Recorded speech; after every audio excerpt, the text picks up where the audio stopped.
So thank you very much to the sponsors of the lecture series and also to Jan and to Tom for being here and giving constructive feedback.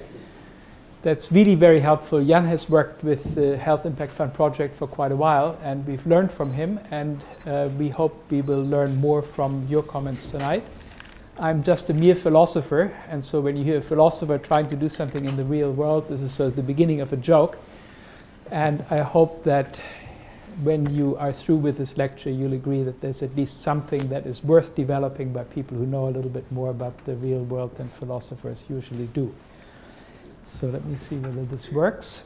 So the rules that we now have, and Jan already talked about that, it's basically there's one way and one way only for pharmaceutical companies to make money, and that is by marking up the price of their product. What helps them in doing that is the fact that they get a temporary monopoly called a patent.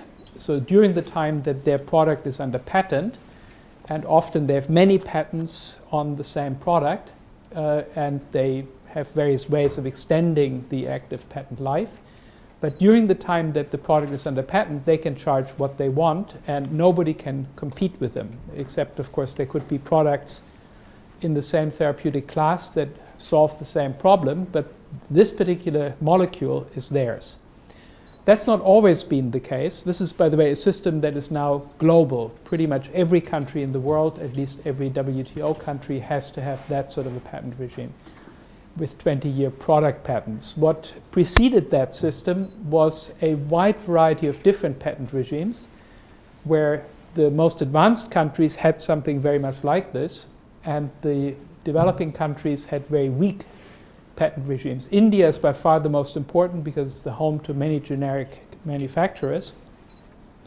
And India had a regime where they had process patents of 7-year durations. A process patent protects a particular way of making a medicine, but if you are clever and you find another way of making the same molecule, you could, without violation of the patent, produce it. Generic companies were very good at doing that.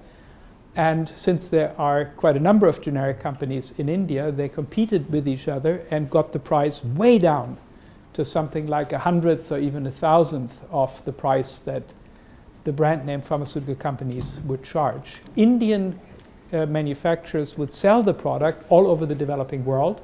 They couldn't sell it into the developed countries because their patent law was much stricter. And so they made sure that poor people had access even to advanced medicines within a year or so of when rich people would get access. Now those times are over. The WTO came into effect in 1995. Annex 1C of the WTO treaty was the TRIPS agreement, trade-related aspects of intellectual property rights, tongue-breaker. And that agreement kicked in for the developing countries, except the very least developed countries, on the 1st of January 2005. India passed implementing legislation in December 2004, and since then has a regime just like the rest of us, excluding poor people from the benefit of new pharmaceuticals. So what's great about the regime is it puts a pot of gold there at the end of the rainbow, and pharmaceutical companies are highly motivated competitively to try to find good medicines. But the system has also 3 drawbacks. The first drawback is that it does poorly with regard to access. We've already talked about that. Prices are very high. I want to add one thought to what Jan has already said, and even though it was somewhat implicit in what he said, and that is that inequality in the world plays a major role in explaining the tremendously high prices of medicines.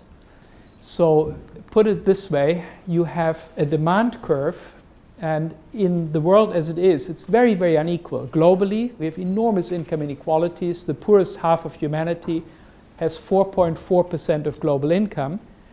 So the demand curve correspondingly is quite steep. And if you just, this is business 101, if you think, how do I maximize my profit? If this is my cost curve, this is my demand curve, right? My profit is this rectangle here, depending on where I set the price.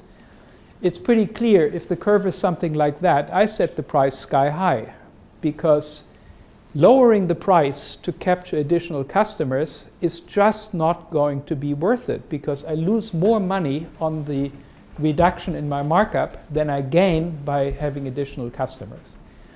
So the poor, as it were, punished twice over. They're punished in that they are much poorer than the rest of us, and they are punished once more because we are around.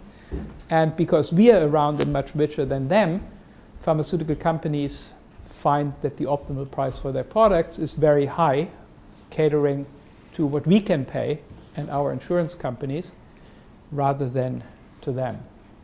So that's problem number one. Problem number two is that diseases that are concentrated among the poor are not lucrative targets for pharmaceutical research. The reason is that if you do have a wonderful discovery for one of those diseases, you face a Hobson's choice. Either you mark it up the way you mark up your other products by a factor of 1,000 or even 15,000 or something like that. Huge markups, right? There's the latest pill for hepatitis C costs $1,000 per pill, $84,000 for a course of treatment. So either you do that, and then guess what? You have absolutely no customers because your customers are poor. Or you sell it at a price that your customers can afford, in which case you have, again, very little profit because you make just a threefold, fourfold increase in price over your cost of production. Whereas if you had a product that can be sold to rich people, you'd make a much, much larger markup. So those diseases are called the neglected diseases, and for a good reason. They're neglected by the pharmaceutical industry because very little money can be made there. Now, there's a third problem, and that's actually a problem that is somewhat nice to have, and a problem that Jan already emphasized. That is, the present system is also very wasteful. I like that problem because in addition to all the immorality of the present system, there is the additional incentive to reform it that it isn't very efficient. It doesn't give us a lot of bang for the buck. And that is many reasons. The present system entices companies to spend a lot of effort on lobbying and gaming, not exactly health promoting. They spend a lot of money on patenting and litigation. There is a lot of wasteful competitive marketing, especially in the United States. You can imagine if you make an enormous markup, if 99% of your product or more is markup, then of course every little bit of market share is very, very profitable. And so you spend a lot of effort trying to capture additional market share. But of course your opponent is doing exactly the same thing, also spending a lot of money trying to prevent you from capturing market share or gaining it back. And so this wasteful marketing absorbs a lot of money. Doctors being invited to Hawaii for important conferences where they can give important lectures and so on and so forth. And then for the developing countries, the analog problem is counterfeiting, right? As soon as the price of a medicine is very, very high, you'll quickly have clever people who come along and say, well, I've got something that is, maybe fake, but it's just as good. Or desperate people are being sold these fake drugs, and these drugs very often are diluted versions of the drug. So they take one real pill, cut it up, make 20 pills out of it. So you do feel a little bit better and you buy more.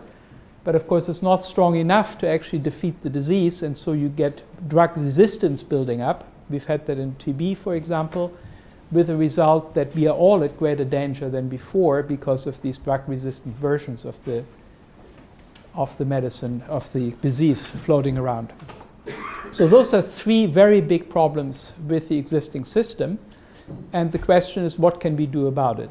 The idea that we've developed is that of the Health Impact Fund.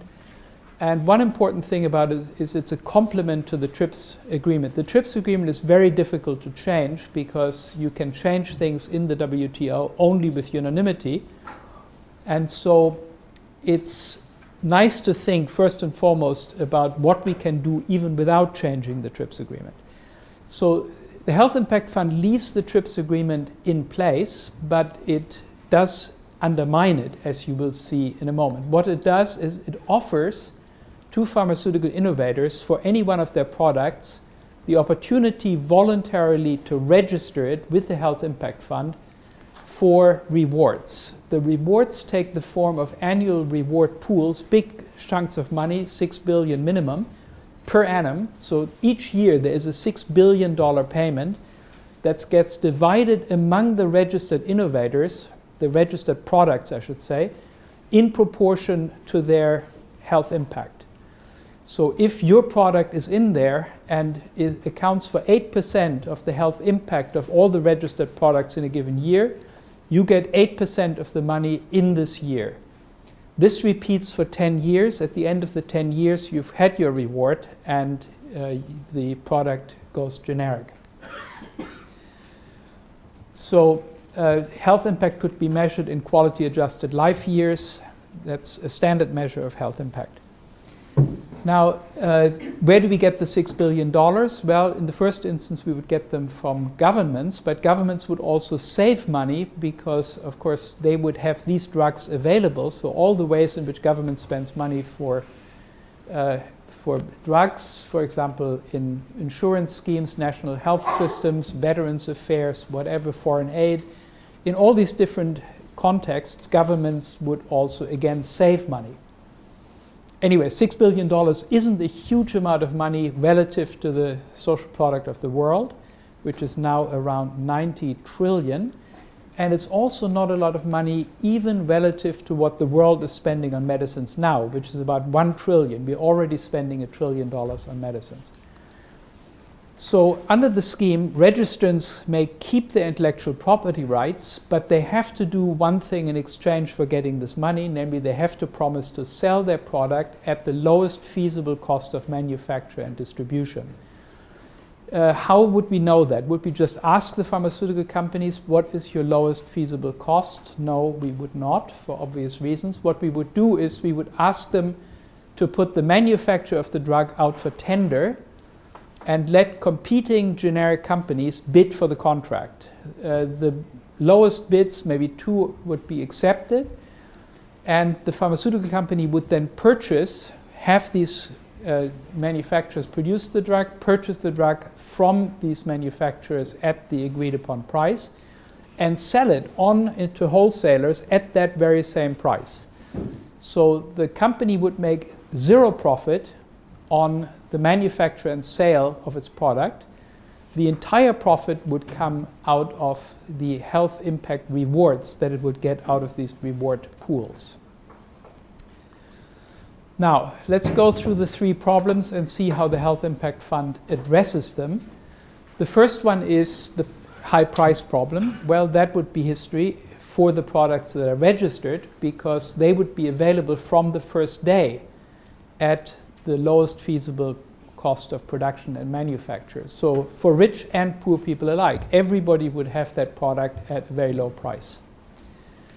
Secondly, the neglected diseases, well, the larger ones, the ones that affect more people, would become very lucrative targets of pharmaceutical research because you can create a lot of health impact by addressing one of those diseases, developing a medicine for one of them.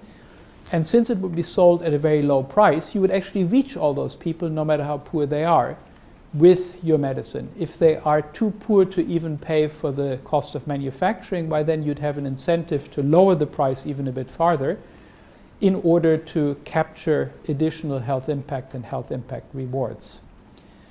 Thirdly, in terms of cost effectiveness, the Health Impact Fund would also do better than the present system. It would reduce costs and losses that are due to patenting in many jurisdictions. If you have a Health Impact Fund registered drug, you don't have to run around and get 10 patents in every country because who's going to compete with you? You're selling it at rock bottom prices and nobody's really going to be very eager to compete because you're selling already so low. And even if somebody were to compete with you somewhere, you would still get the health impact rewards because it's your medicine that is having the health impact. Counterfeiting would again be much reduced because if the real thing is available at a very low price, counterfeiters wouldn't have much of a market selling a fake version for the same price or a higher price. Gaming, all this stuff that evergreening of patents and so on, that would fall by the wayside. And we would also get rid of those enormous deadweight losses. It's one lecture where I don't have to explain to people what deadweight losses are. which are attendant on the present system, right? That way losses get larger, the greater the gap is between the cost and the price, and in the case of pharmaceuticals, that gap is astronomical.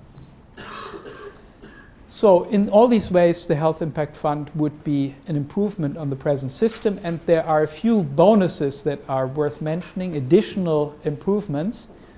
One is that there would be an incentive to anticipate and prepare for epidemics. Of course, pharmaceutical companies have a great incentive to do this now with regard to epidemics that affect rich people. They would have an incentive to do that for poor people, Ebola and so on, if we had the Health Impact Fund in play. Second, the Health Impact Fund can be fine-tuned to deal with the problem of drug resistance, which is a very major problem in the present system, and it's one that is connected to the patent system as it is, right? You make your money if you have a patented drug in the first 10, 12 years of the drug's existence on the market, because that's the time when you can sell at the very high markup. So you want your drug to be used by as many people as early as possible. The problem is, if you have a medicine against which resistance can be built up, that you don't want such a drug to be given to everyone and their auntie, because the more people take it, and especially if people take it who could really still get cured with another drug, the more people take it, the higher the likelihood that some people will take it inappropriately, will not take the full course, will not adhere to the regimen in some way, and so will not really kill the disease and breed instead a drug-resistant variant of it. So you want these drugs to be used sparingly as second-line or third-line drugs, and that is precisely contrary to the incentive of a pharmaceutical company that is trying to maximize sales in the early years. Now, how does the Health Impact Fund address that? We can address that by building that into the incentive structure. We can say you get paid for health impact that your drug produces, but you also get a premium, you get a special payment for preserved efficacy. So if your drug still works on pretty much all patients after 5 years or after 10 years, you get an extra chunk of money for having preserved the efficacy of the drug. And that way, the pharmaceutical company is incentivized to bear in mind both considerations. On the one hand, I want to sell as many units as possible because I want to achieve health impact. But with marginal patients where the Health Impact Fund is either uncertain or small, actually no, I don't want to sell to those people, because if I sell to those people, I get only a little bit of health impact reward, and I'm losing efficacy reward for preserving the efficacy of my drug over the reward period. So in short, the Health Impact Fund then creates this competitive market in which firms are rewarded, paid for performance according to the social value of their efforts. And we can tinker with social value. We can define what we mean by social value and build that into the reward formula. The third point is that the Health Impact Fund will also alleviate last mile problems insofar as pharmaceutical companies can help with last mile problems. As it is under the present system, a pharmaceutical company has achieved its reward, all the reward it's ever going to get, at the moment of sale. What happens after the drug crosses the counter is of no concern to the pharmaceutical company. If a patient or a customer flushes it down the toilet, feeds it to his dog or whatever, keeps it for eternity in the mirror cabinet of the bathroom, it doesn't matter because the money is in. I've already been paid. With the Health Impact Fund, that is not so. We look beyond the point of sale and see what the drug actually achieves in the real world.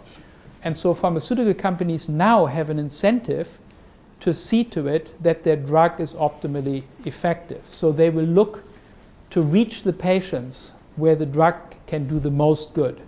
So really go after those patients with the advertising, whereas with present advertising very often they try to persuade you that you need that drug even though the drug is likely to have a negative impact on your health. You'll see that the drug reaches patients in a fresh, good condition. Targeting I've mentioned, you make sure that it's affordable. So even for the poorest people, if they can't pay for even the cost of production, well, you lower it even further to achieve health impact and increase the reward that you get for achieving health impact. You will look after careful prescribing by doctors and nurses so that everybody knows exactly how to take the drug to optimal effect, and ditto with compliance and adherence. You make sure, for one thing, that the package insert is available in the local language. Even that is now often not the case because companies don't care that much that it's taken correctly. But they would care if they were rewarded for the actual health impact that their drug achieves in the world. Now, this is not just my idea. We have a very distinguished advisory board, and at least one of the names should be familiar to you, but maybe some of the others as well. So all these people have worked with us and have helped us reach out to others and given us valuable advice in how to design the system and how to make it work better. So this is very much a collaborative effort, and I will conclude by telling you a little bit about how we are trying to get this off the ground in the real world, which is where I need help the most. So what we have now designed is a Mini-HIF, a mini health impact fund, that is supposed to be a kind of pilot of the real thing. And the objectives are threefold. We want to show feasibility, that rewarding on the basis of health impact measurement, that this really can be done. Health impact can be measured.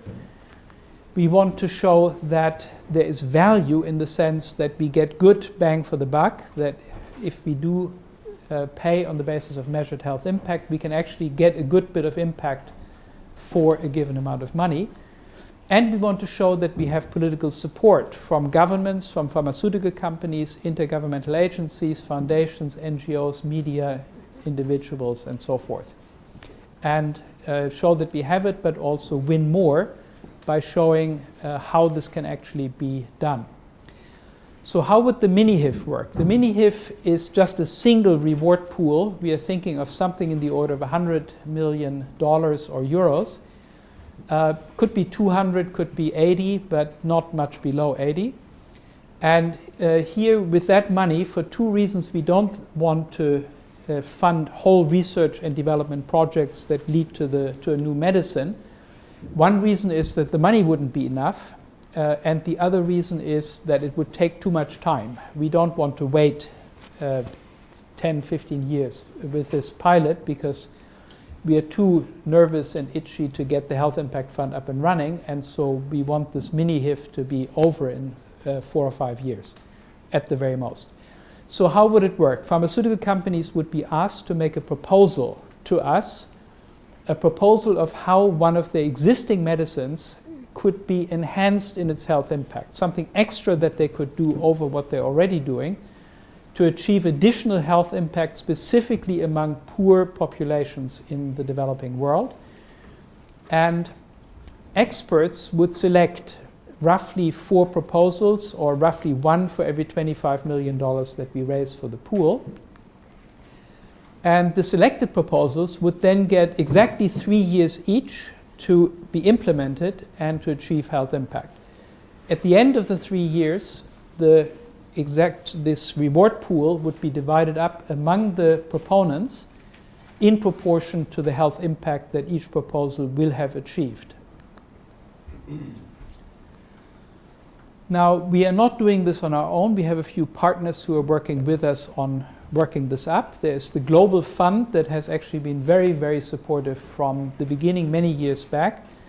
They are, well, you know who the Global Fund is presumably, but we have real special synergies with them because they do buy a lot of drugs and fund the purchase of a lot of drugs.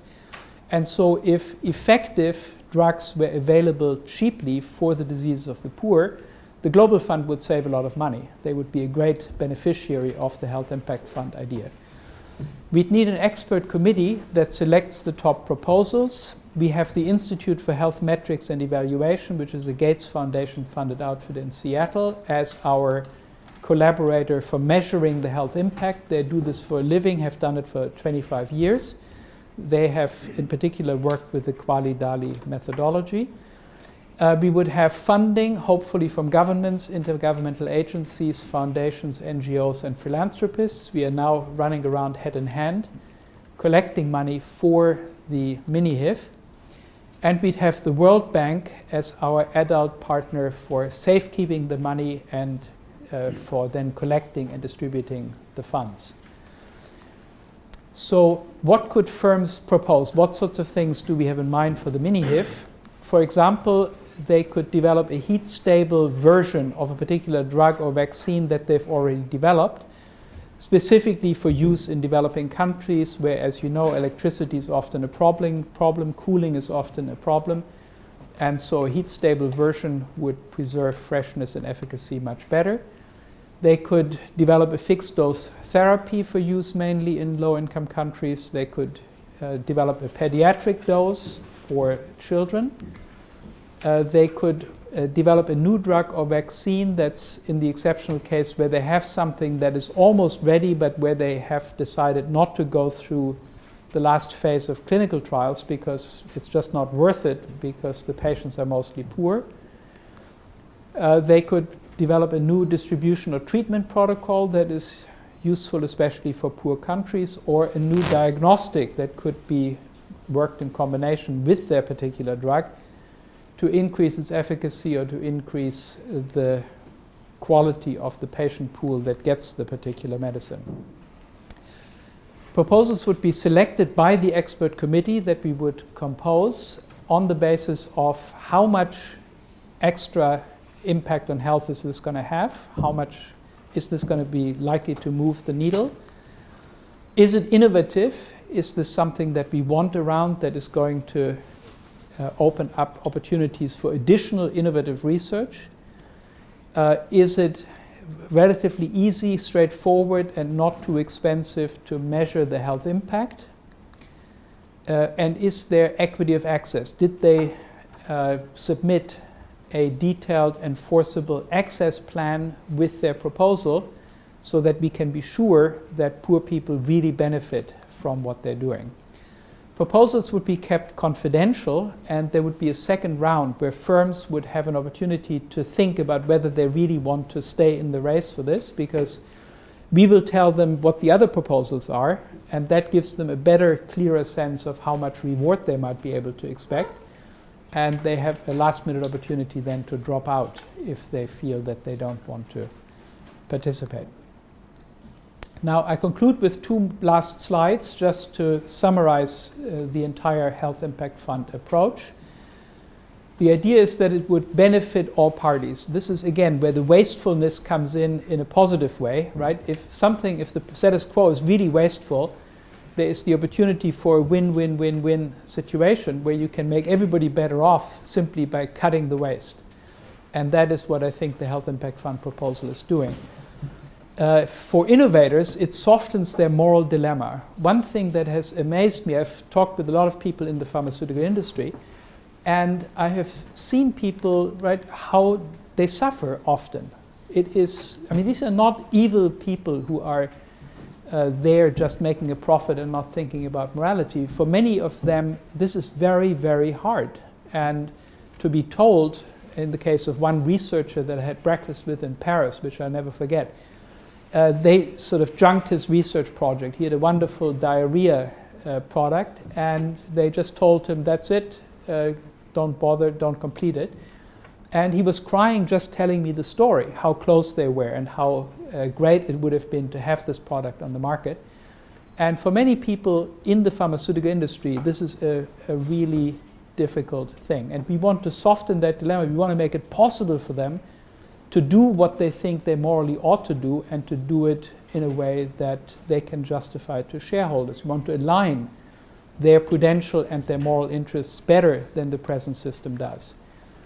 It would, of course, also give them new R&D opportunities. It would give them additional ways to make profits. Secondly, it's great for patients, of course.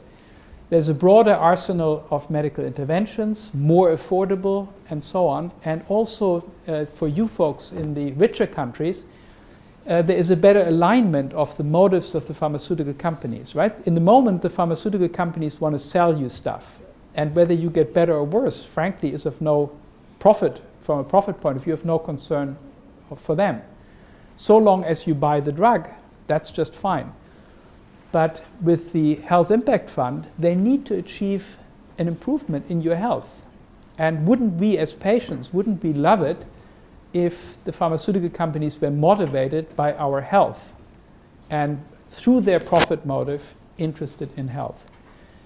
Thirdly, this would be good for taxpayers and governments in the sense that the need for expensive care would be reduced. Medicines would do much more of the work of keeping us in good health than they do now. And so correspondingly less would be done by intensive care units, by hospitals, by morgues, and so forth. So that would be nice.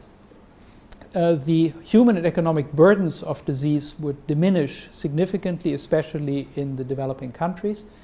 And we would have a genuine North-South partnership, right? Remember, the Health Impact Fund makes cheap medicines available to everyone, rich and poor alike. So this is not a development aid project, but it's a project that the world funds collectively for all human beings in the world. Ideologically, I think the Health Impact Fund has broad appeal. It has appealed to the Friends of Science, who say we should bring objective measurement to bear on how we run pharmaceutical innovation and distribution. It has appealed to the Friends of Market Competition because it leaves the important decisions about what to research, which drugs to develop with pharmaceutical innovators who obviously are best positioned to know about their own capabilities, what they can do, at what cost they can do it, and so on, rather than transfer it, as many people have asked for, from the pharmaceutical industry into the hands of government bureaucrats who would do the research instead of pharmaceutical companies. And thirdly, to the civil society critics of the status quo, we are the first serious proposal that achieves a delinkage, which is often called for, of the price of new medicines from the cost of R&D. The cost of R&D is paid for separately through the health impact rewards. The price of the product will reflect solely the cost of producing the product. Thank you.